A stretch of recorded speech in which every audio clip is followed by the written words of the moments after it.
Hello and welcome to my channel. My name is Chisom. If you're new here, thank you for stopping by.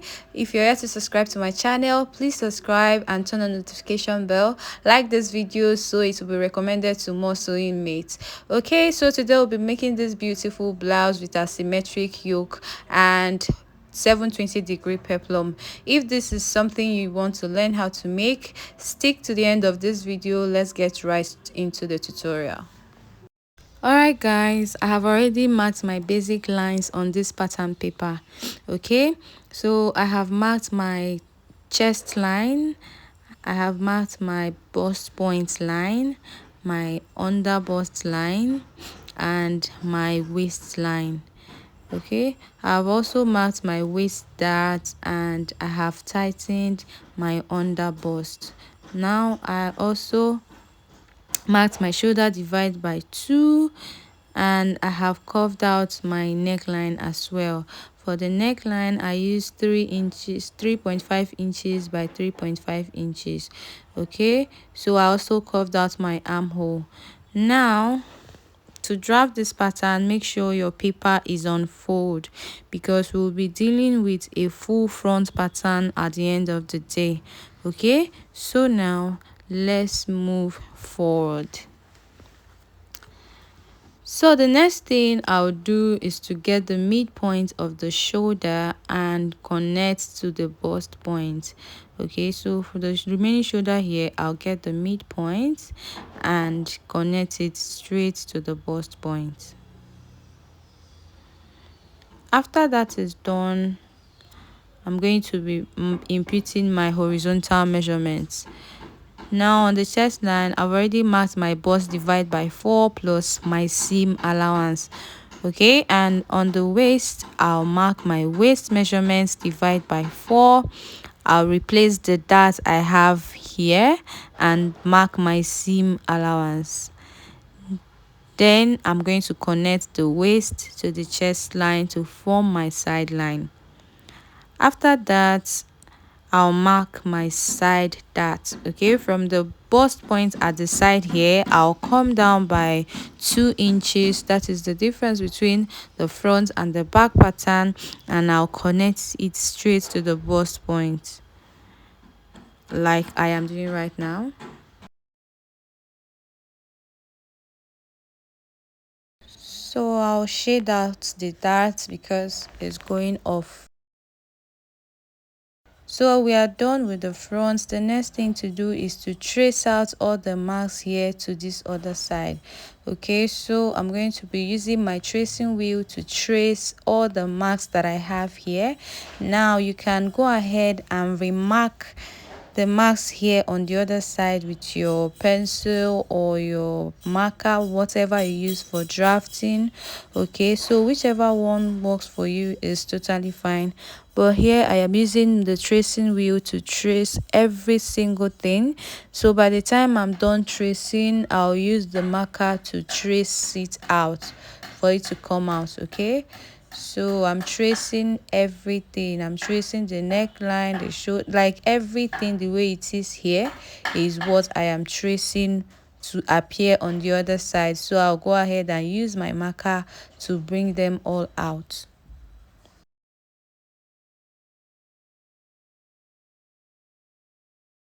So I'm done transferring the pattern on this other side, and if I open it up, you can see I have it as a full front block. Okay, so now the next thing we are going to do is to determine the over bust line. So for the over bust line, I went up from the chest line for at about 1 inch and I marked broken lines, as you can see. Now after marking the line from this side, from this broken line is my over bust line. Now I'm going to tighten on the 2 dart legs. Okay, I'll tighten by 0.75 on both sides of the dart leg, that is 3/4 inch. I'll tighten for the both sides since we have the pattern open, is no longer on fold, because if it was on fold we'll be doing only on one side, but here we have an open block. So I'm going to connect the over bust tightening back into the bust points. I'll connect for the two sides like I am demonstrating right now.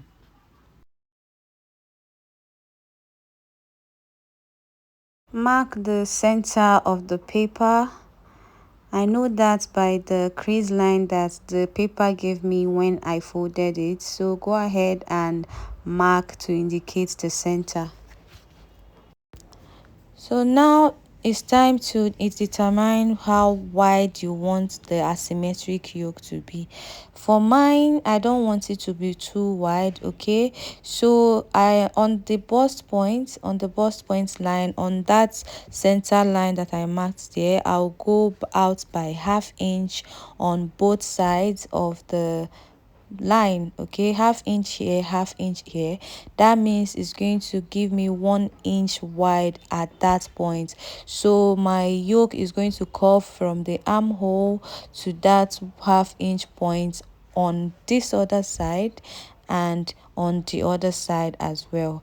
So I'm going to place my curve. This is me trying to determine which curve will how the curve will sit perfectly for it to connect from the armhole line to pass through the over bust line and touch that ½ inch point. Okay, right now I'm okay with the placement of the curve. I'll go ahead and connect.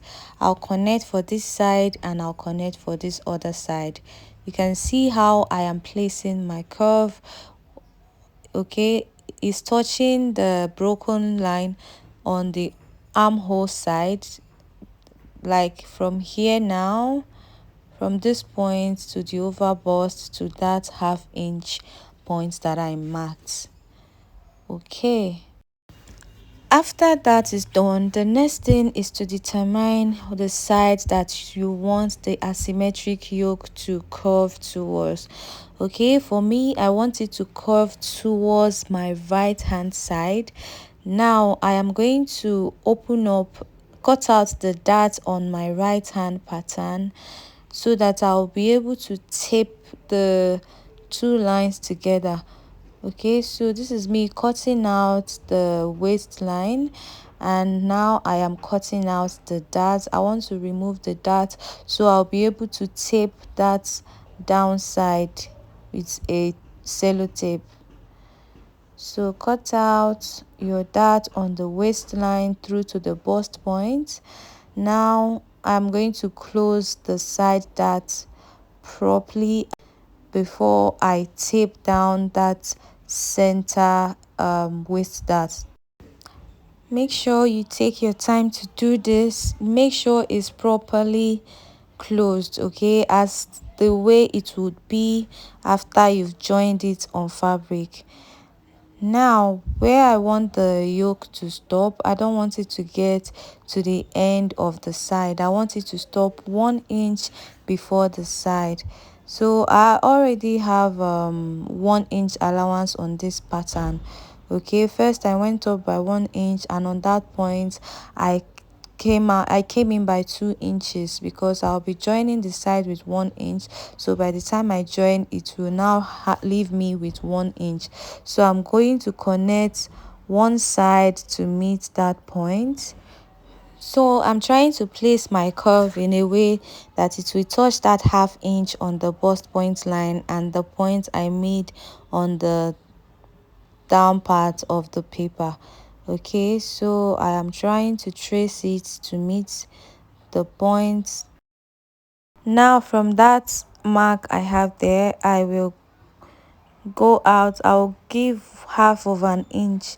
So like I said before, this depends on how wide you want your yoke to open. Okay, if you want it to be so bold, you can go as far as 1 inch, 2 inches, depending on what you want. So I'm going to connect that ½ inch back to the one I have on the other side.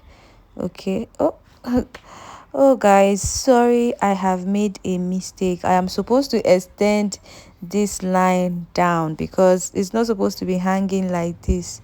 So instead of confusing anyone, I am going to redraw it the proper way it's supposed to be. Please pardon me.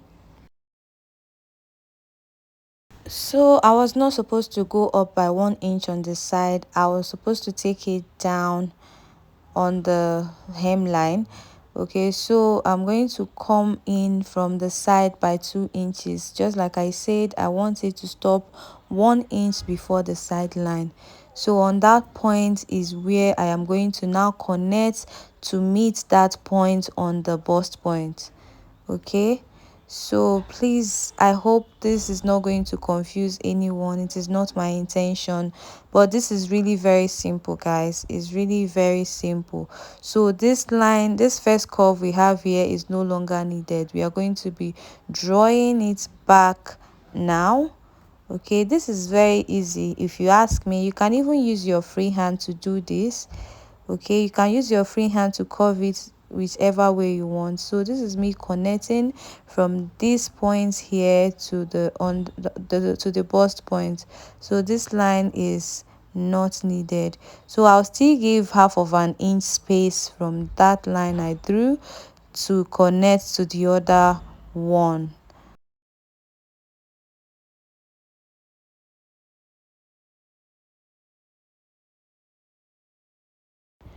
So guys, I really hope this is clear enough. Okay, you can see me covering the parts that is not needed.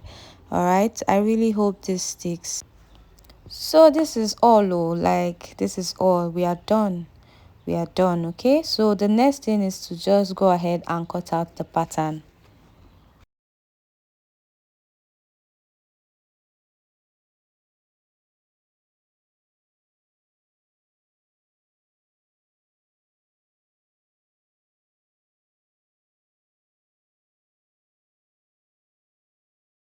Don't forget to close the other side. Okay, very important. Close it and tape it down.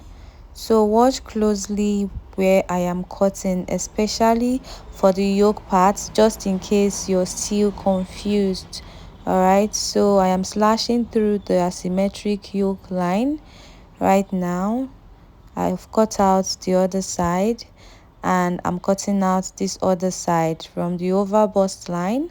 I am slashing through to the bust point curve, and then the yoke is finally out. So this is the yoke. So this is me labeling all the other parts of the front pieces.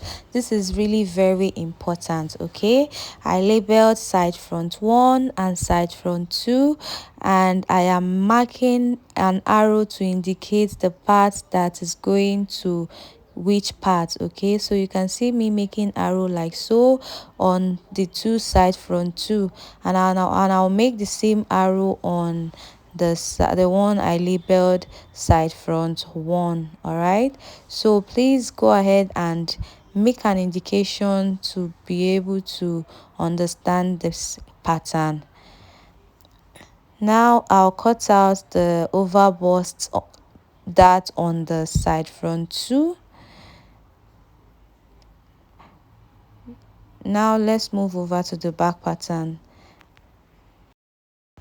So right here I have drafted the back pattern with the basic shoulder dart. Okay, I tightened my center back, replaced my dart on the side here. So this is all to the back pattern. Now the only alteration I have on the back is the back neckline. So I want to give it like a scoop V curve, or what will I call this now? So I am using my curve to place on the neck width and on the chest line. Okay, so this is just me trying to have a deep back neckline.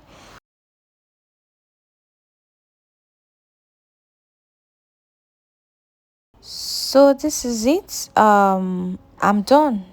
So like I did for the front pattern, this back pattern already has the allowance on the side, so I'll go ahead and cut out the pattern. Okay guys, after cutting them on pattern, I went ahead to cut them out on fabric. So please note that you're going to be cutting one each of this front pattern. Okay, you know it was cut open, it was cut like a full front block. okay, it was open, it wasn't unfold. So that is why we are going to be cutting one piece each of the pattern. And then for the lining as well, you cut one piece each, because by the time we join all the sides together, you can see the arrows that are marked, that are pointing towards each other. So you know that this side is going to this side is coming here, this side is coming here. Okay, just like that. Okay, so these are the back pieces. For the back pieces, I have the side back and the center back, and they were both cut on fold. So that means I have two pieces for the side back and two pieces for the center back. I also cut the lining as well. Now let's head over to the sewing machine and join the pieces together. So to join, I'll be joining this side to this side as indicated by with the arrow, and for the side front too, I'll join this side to this side. Okay, so I'll take off the pattern paper and join I match the sides that are matching with each other and sew along with 1/2 inch. Okay guys, so you can see I added padding to mine. If you don't want to add padding to yours, it's totally fine, but because I won't be wearing this with bra, okay, because of the asymmetric yoke, I don't want any it all depends on what you want anyway. So I added pad to mine. You can add to yours or leave it whichever way you want. So I'll sew now. You can see me pinning the side front one to the one that matches with it, and I will sew right now. So make sure you take your time to arrange it properly. Any part that is not aligned, you're free to trim off. Okay, so just take your time and arrange it and sew. After sewing, make sure you notch, especially the underbust area. And now it's time to join side front two together.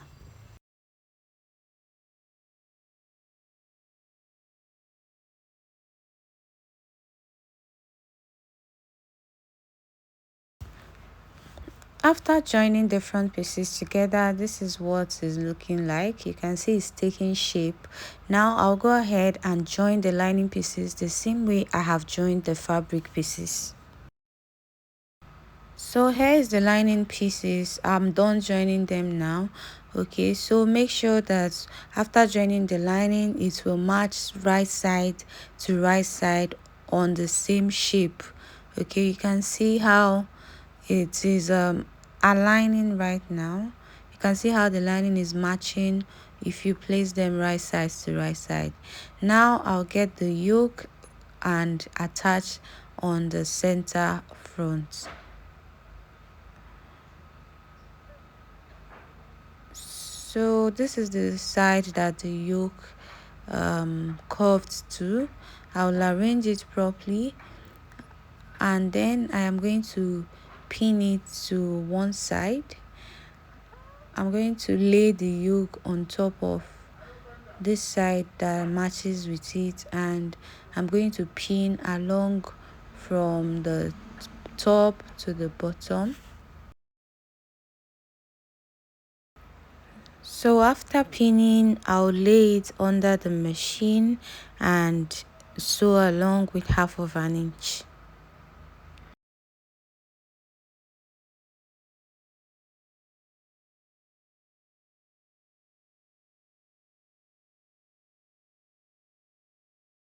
I'm done joining. I'll take out the pins now.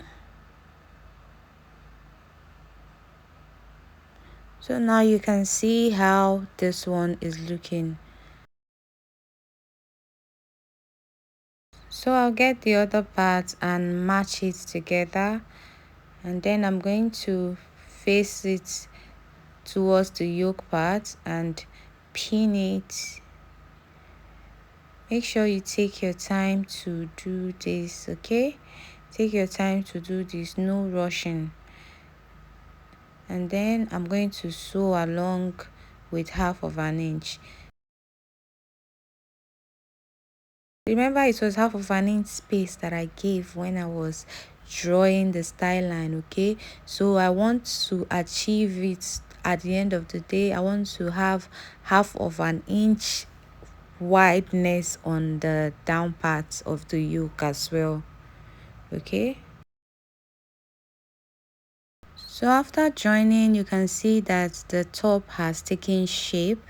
Okay, so this is it. There is no rocket science. I'll take this aside and get the back pieces and join them as well.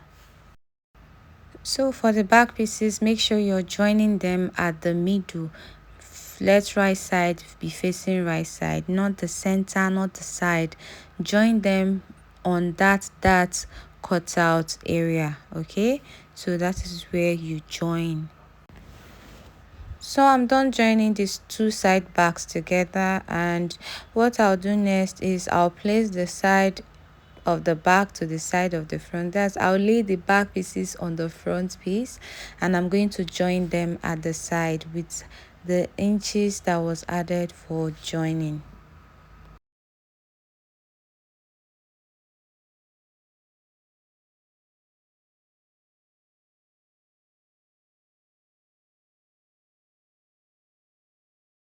After joining the fabric pieces, I'll go ahead and join the lining pieces as well. So now I'll match the lining to the fabric, right sides facing. Now push the yoke in between the lining and the fabric. Okay, please make sure the part you're matching is aligned with the part on the fabric. Okay, now make sure the dot line on the fabric is matching the dot on the lining, and then I'm going to pin along from one dart leg. I'll pin following the shape of the yoke attachment. So basically we are pinning on one side of the yoke first, and then after pinning I'm going to sew along. So you can see where I am taking the yoke to. Okay, I'm pushing the yoke from the top to inside where the yoke was. Sorry, I'm pushing the lining from the top to inside where the yoke ran through. So just watch carefully what I am doing and you will understand. So now I am going to sew from the bottom to the top.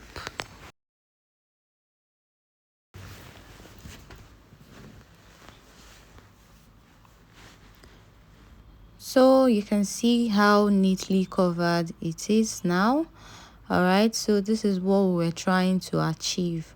Now I'll go ahead and do the same for the other side. You know the yoke is separated. Sorry, I don't know why I keep saying yoke. You know the lining, they are separated. Okay, so I'll attach this one to the side of the fabric that matches with it and pin along. Just once you face the lining to the fabric, just follow the shape of the yoke that was attached. You see that everything will be aligning.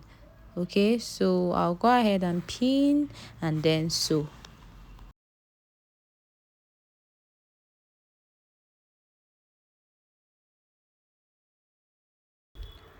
So I'm done sewing. I'll turn it out on the right side now, and as you can see, this is it. You can see that the inside of the top is neatly finished right now.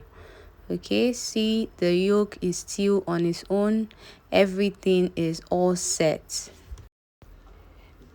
After the front part is done, I'm going to close the center back. So I'll flip the center back of the lining to match the center back of the fabric.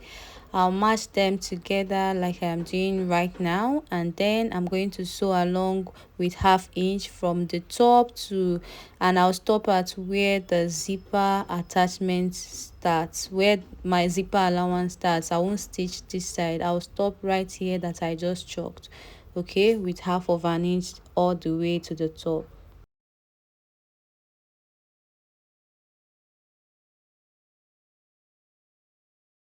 So after stitching one side, I'll go ahead and stitch the other side, and then afterwards I'll go and give this a good press.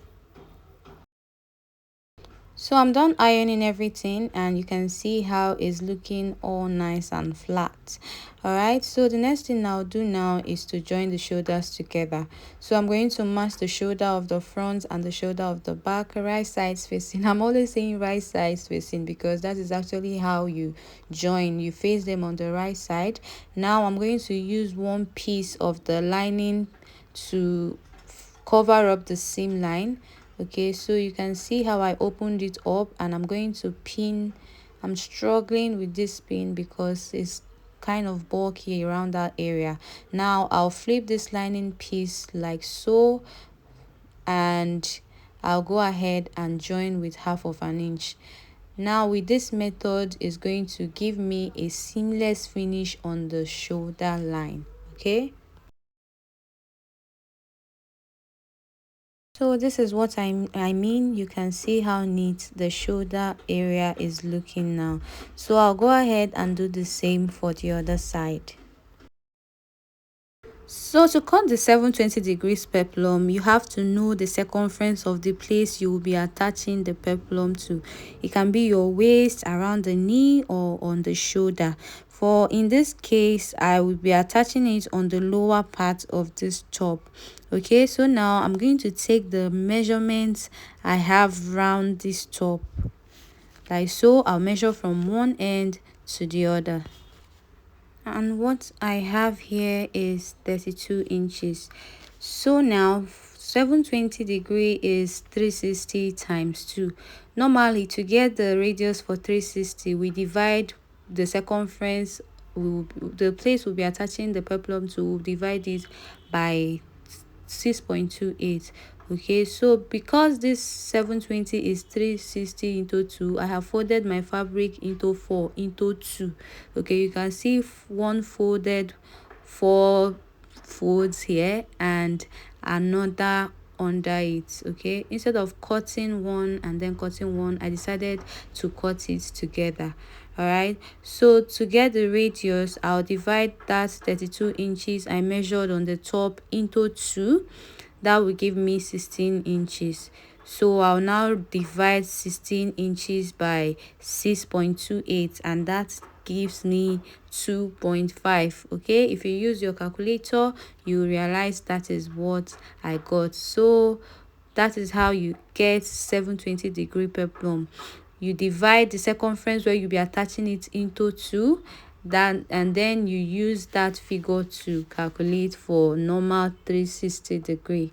Okay, so I got 2.5 when I divided 16 inches by 6.28, and I'm going to take it round like so. So after marking the radius, I'll mark the length of the peplum, and in this case I am using 10 inches for the length, including hemming and joining allowance. Okay, so I'm going to take it from the end of the radius round the fabric, and then I'll cut out. So now I have my full 360 degree peplum. Okay, I'll go ahead and slit them open on one side, so I'll join them together to become one piece. I'll also place it and cut out my lining pieces. So now I have joined the two circles together. You can see how full it is right now. I also added tissue gum to it. Okay, I also have my lining. I joined it as well. My lining is as full as the fabric itself. So what I'm going to do, I'll place the lining right side matching right side of the fabric, and I'll be sewing along with this crinoline.